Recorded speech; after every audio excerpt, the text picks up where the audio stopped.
Hey gang, we are in Mountain Home, Texas right now, right off the highway at a beautiful spot. And there you see a monument post. This is the site where a terrible tragedy would happen in the pioneering days to a family called the Dowdy family. They said that at this location here, they built a huge pile of rocks 10 feet high to commemorate this terrible event that I'm going to talk to you about. And there's a nice pullover here for cars and an overlook. Now we're going to go to the cemetery, the Sunset Cemetery, to visit the victims. But let's go over here and I'll tell you a little bit about the story.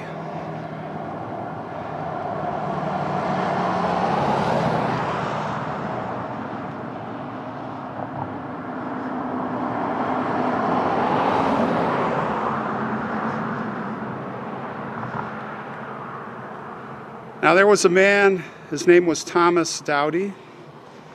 He wanted a better life for his wife Susan and their 8 children. So they decided to move from Goliad to this very small town here. It was in 1878, and at the time it was called Eura. Family packed up their belongings and headed off to start their new dream location, to live that pioneering life away from everybody, in the beauty and the quiet of this Texas wilderness. They would make a homestead here in the hills.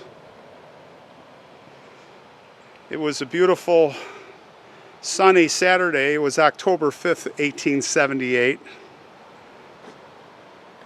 And the family was really just getting acquainted here, unpacking their belongings. And this is when tragedy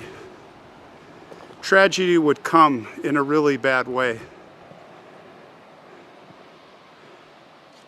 The dark clouds were coming.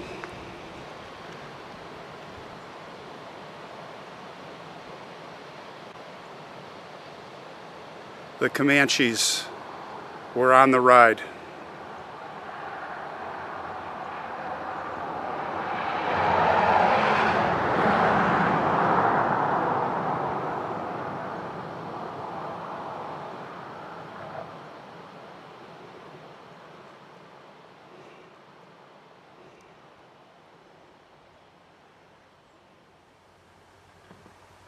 Well, we finally have a beautiful day. It is February 3rd, Friday, and we are at the cemetery here, the Sunset Cemetery. And I want to thank Neil Crawford, who suggested I come here. Never would have known about it.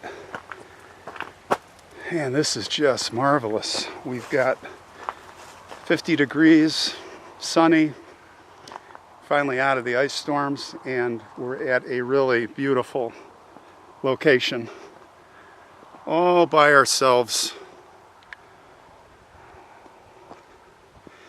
It's next to the river, and we're going to go to the graves of 4 young pioneer children. So what happened? Well, there was daughter Alice, who was 18 years old. She was with her 16-year-old sister Martha. There was Susan, who was 14. And they were with the little brother James. Now they were all out here watching over their family's flock of sheep, carefree. Probably a beautiful day like this. And they were about a half-mile away from the homestead. And oldest brother Richard went back home, or he was back home with a friend. His friend was engaged to one of the girls.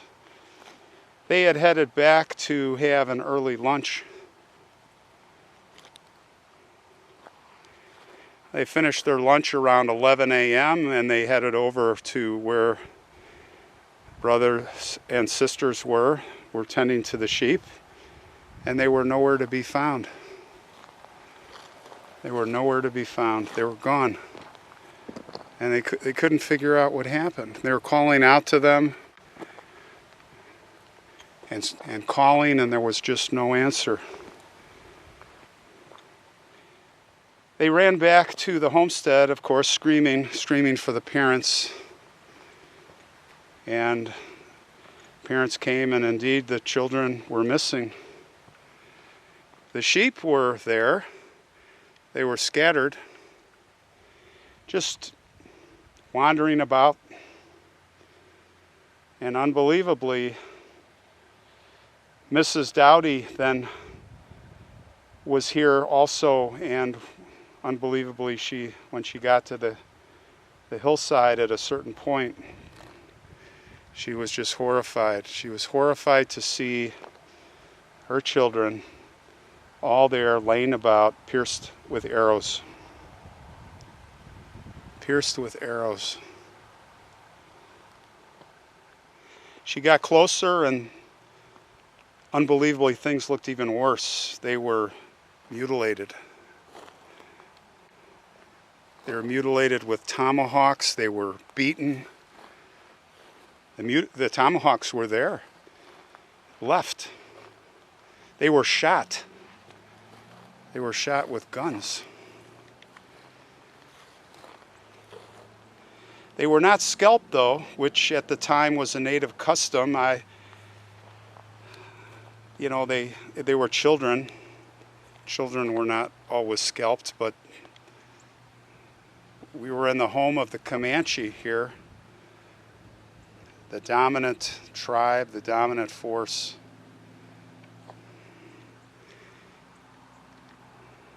But nothing seemed to be stolen. Now, back then, the pioneer children were considered prized.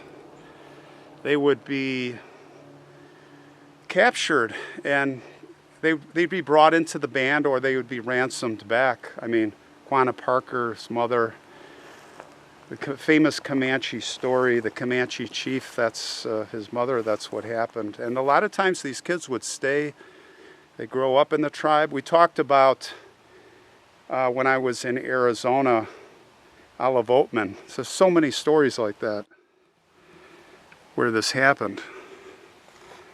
But in this case, the children were just massacred.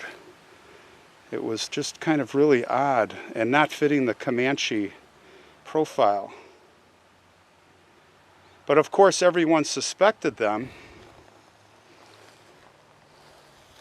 and they were blamed. Didn't add up, though. A lot of people were jumping to the conclusions and blaming, the tomahawks were there, but again, they wouldn't leave their tomahawks, would they? The nearest ranger camp was well over 100 miles away from here, but there was a local posse of men formed, and they tracked Comanches down, who they thought were the culprits, for nearly 200 miles. But they lost the trail. So they came back empty-handed. Rangers eventually met up with the Dowdy parents, and they made camp here to give them protection. They all thought that the Comanche were coming back, but they didn't come back. No one came back. It was just really odd.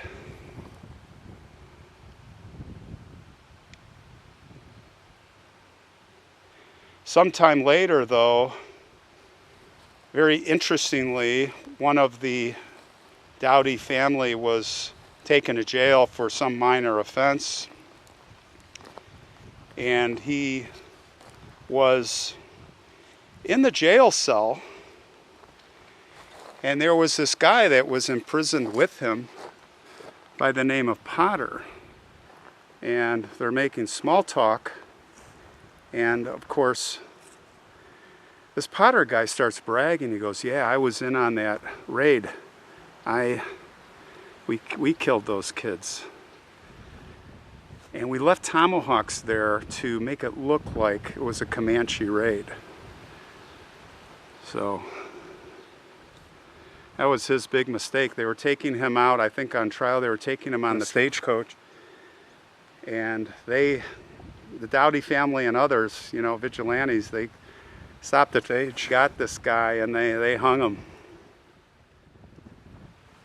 Whether he was bragging, but there's a good chance, that is what probably happened. It probably wasn't the Comanche, but no one is ever going to know.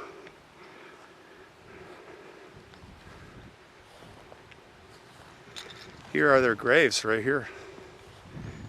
These four, actually two pair of bonded stones, tombstones.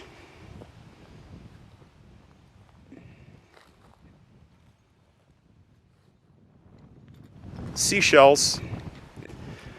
There's another couple of children here, but we're going to focus on this plot right here.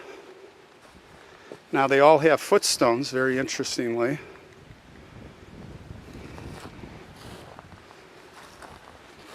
And I see the names. I see the names of the children here. You see Susan right here. And this is Alice. And you just see the same date, the death date. Let's go over here. Here's James. He's with Martha, next to Martha. I mean, I'm sure they're all buried in a row here.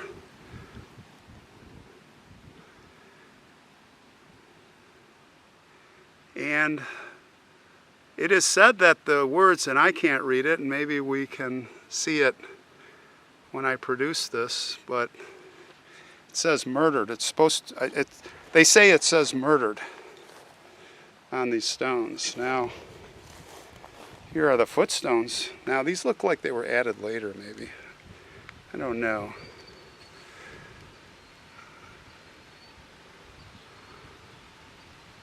Yeah. Alice, Susan. Very sad story.